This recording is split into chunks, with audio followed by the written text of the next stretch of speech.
Bonjour tout le monde, suite à la présentation donc, de la statue de Gimli, on va vous présenter la deuxième pièce qu'on vient tout juste de recevoir également.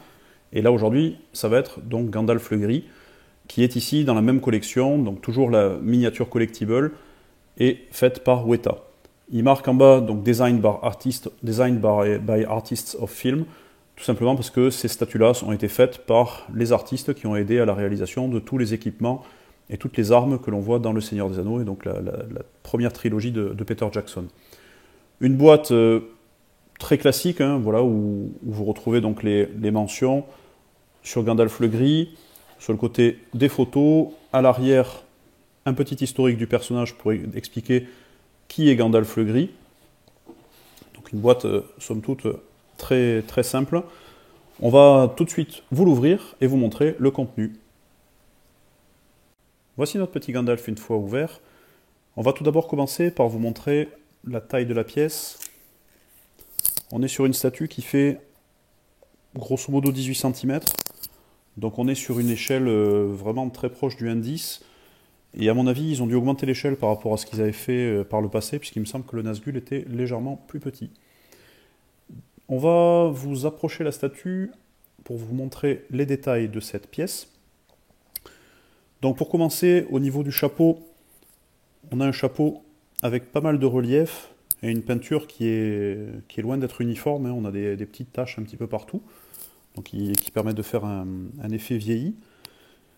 Au niveau de la tenue de Gandalf, on a des jolis dégradés sur la couleur, avec sur le bas de la salissure, on dirait un peu comme de la boue, qui est sur l'habit, donc c'est plutôt joli.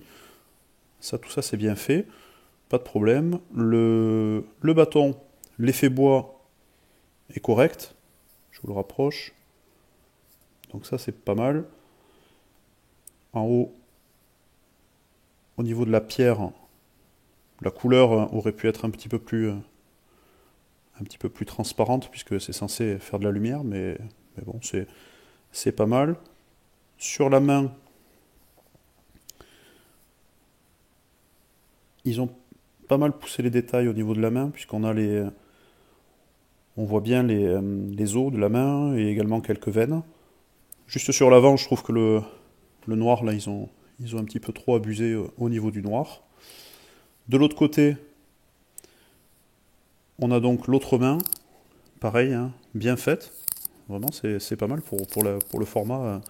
On a bien toutes les veines avec les os des différentes phalanges de la main.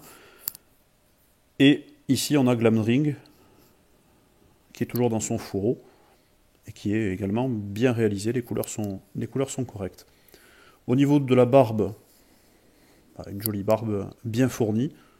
Là encore, qui n'est pas totalement uniforme en termes de couleur, donc ça c'est pas mal. Et au niveau du visage, j'essaye de vous le mettre, hop, avec une mise au point, voilà. Donc on a un Gandalf plutôt pensif, hein, qui est dans ses pensées, mais qui est assez ressemblant, hein. Surtout pour ce type de format, c'est pas mal du tout. Plutôt réussi ce petit Gandalf. On va vous le mettre sur la base rotative pour vous le présenter un petit peu sous tous les angles, et comme ça vous pouvez vous faire votre propre opinion du produit.